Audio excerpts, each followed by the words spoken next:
Today we're here once again here in front of the parole board to make sure and make them give this family justice. I stand here not only with New York City police officers who understand the pain, realize what their families go through every time they go to work, but most importantly, I'm here with the family of hero police officer Anthony Dwyer, whose pain never gets better. The hole in their heart never gets filled. They just get used to that pain. Once again, like they have to do every 2 years, they have to come here and tell the story, not only Anthony's story, but their story. Their story, how their life is forever changed because Anthony is no longer there.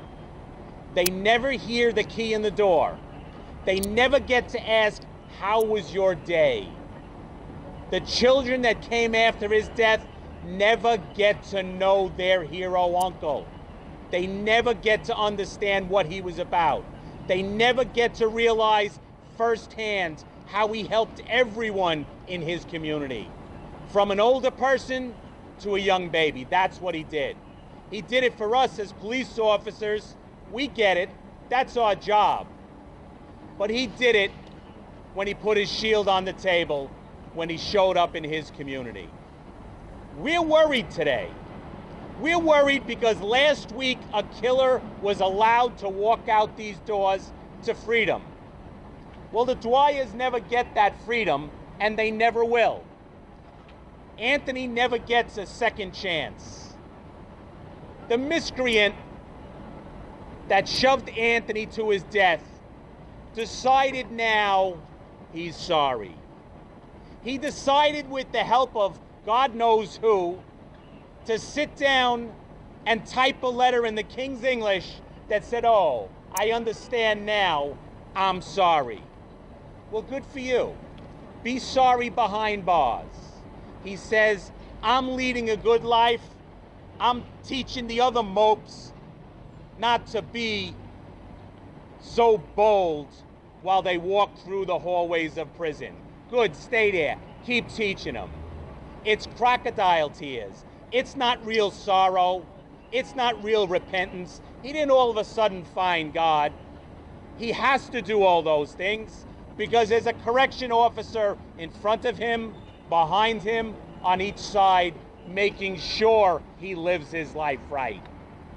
We're calling on this parole board to look at all the facts, to look at the real criteria, to look into this family's eyes and realize they never get a day off from this, nor should this perp. It's my honor today to stand here and represent these police officers who, when we're finished here, will put themselves at risk on the streets of New York. But more importantly, on behalf of those police officers, I'm honored to introduce hero police officer Anthony Dwyer's mother, who will speak on behalf of each and every one of this family. Mrs. Dwyer. Thank you very much. I hope the parole board listened to what we said today, what my son, what my daughter said, and keep him in prison. My son will never get a chance to come back to his family. This guy does not deserve a chance either. He should stay there and rot in hell as far as I'm concerned. And I want to thank PBA, all these police officers from Midtown South, everybody for coming here today to support us. Thank you very much. Can you just tell us with you today what members of the family are here to support you, please? Pardon me? Which families are here to tell us who's I have my son Larry from Texas, who came in for this, my son Andrew, my daughter Maureen, two of our grandchildren, Remy and Robert, my husband Edward Dwyer, Anthony's friends from Elmont who came out. Everybody came. PBA, they have been so supportive of us through this for the last 27 and a half years. Can you just explain to us how it works when you go and speak? It's horrible. It's absolutely horrible. It's like having a cop knock on your door again and tell you that something happened to your son. You have no idea. You try, you don't forget it. It's never forgotten. And every 2 years, we have to come here and sit here and explain why we feel this guy should not be allowed to be out there on the streets. What did you say to him? Anyone in the family may speak. My daughter spoke, Maureen spoke, and my son Larry spoke. The rest of my family presented letters. Can you say what you said to him? I just told him how I felt, that he should not. My son, we can't, when we go to visit our son, we go to a cemetery. We stand there and look at a stone. We can't expect him to talk back to us. This guy, his family can visit him. He can say whatever he wants to say. And I think he's become well educated in the last few months to be able to say now he can say he's sorry. He should have said it 27 years ago. He should never have been put in this position to kill our son. When you look at this guy and he says he's sorry, what did you see? I see nothing. I absolutely see nothing. I don't even want to mention his name, what he looks like. I don't care. I care nothing about him. He should rot. I just feel he should rot. And just again, I'm sorry, I didn't hear the whole thing based on his question. He's not actually in there. No, we don't get to see him. Okay, that's good. No. They read the letter to you today?